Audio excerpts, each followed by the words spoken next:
Right, so we're going to be working on page 55 in our math book. Complete using exponential notation for parts D and E. So D and E have to have exponential notation.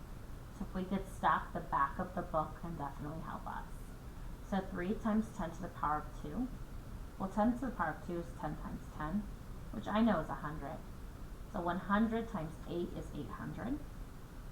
And I'm going to keep on going, and I always want to do exponent first because with PEMDAS, it goes parentheses, then exponents. Now I have 10 to the power of 3, which is 1,000.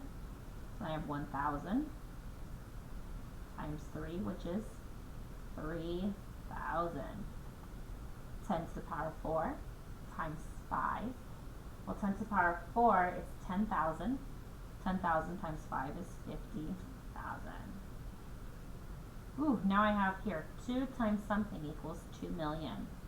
Now here it said exponential notation, so I have to think about 1 million is what? Well, 1 million is 10 times itself 6 times because there's 1, 2, 3, 4, 5, 6 zeros in 10 million. So 10 to the power of 6. 7 times something equals 700,000. 100,000 has 1, 2, 3, 4, 5 zeros, so that would be 10 to the power of 5, which gives me that 100,000. Sorry, not if I said 10,000 earlier, I meant 100,000. Alright, now I have standard notation and I'm going to write it in exponential notation. 10,000 is the same as 10 to the power of 4. There's those four zeros there for 10,000.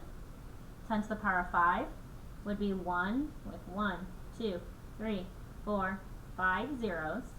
So I put the comma in, I count from the ones place and move forward. Every 3 digits I need a comma. 1, 2, 3, comma, 100,000.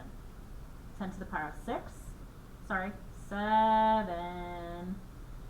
Well, I know 10 to the power of 6 is a million, so this must be 10 million, but let's just double check. 1, 2, 3, 4, 5, 6, 7 with the 1, and we have 1, 2, 3, comma, 1, 2, 3, comma, so 10 million.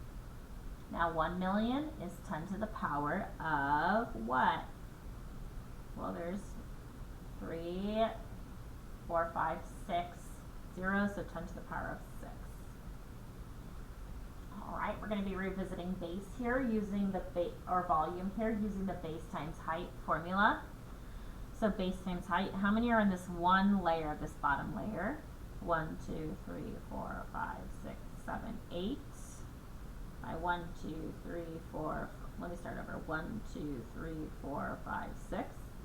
6 times 8 is 48. And how tall? 1, 2, 3, 4, 5.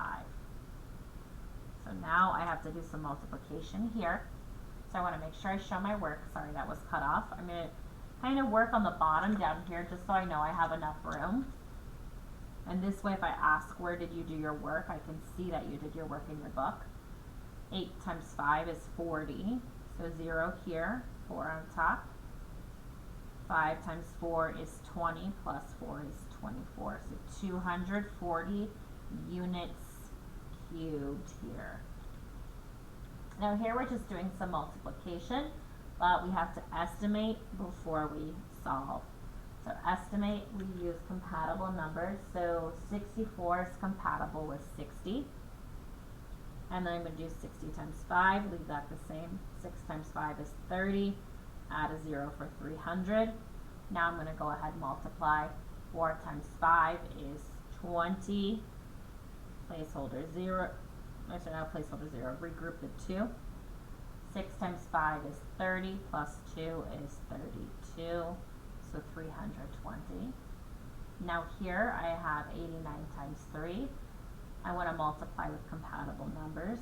So I have 90 times 3. 3 times 9 is 27. Add the 0 for 270. Now 89 times 3. 3 times 9 is 27. 7 goes here. 2 goes here. 8 times 3 is 24 plus 2 is 26. That's very close. It's usually never that close, but 267 is close to 270, so that's great here. And then we forgot to check our estimate here. Our estimate was 30, which is close to our answer, 320. Now for number 5, I noticed that not everybody is writing these in. Please make sure you do that. I just explain it. You guys need to be able to come in and do that writing as well. Explain how you know the volume.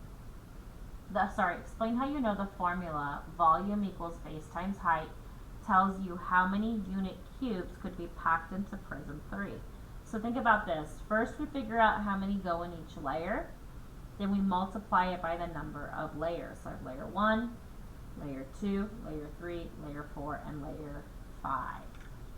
So make sure you articulate that as well.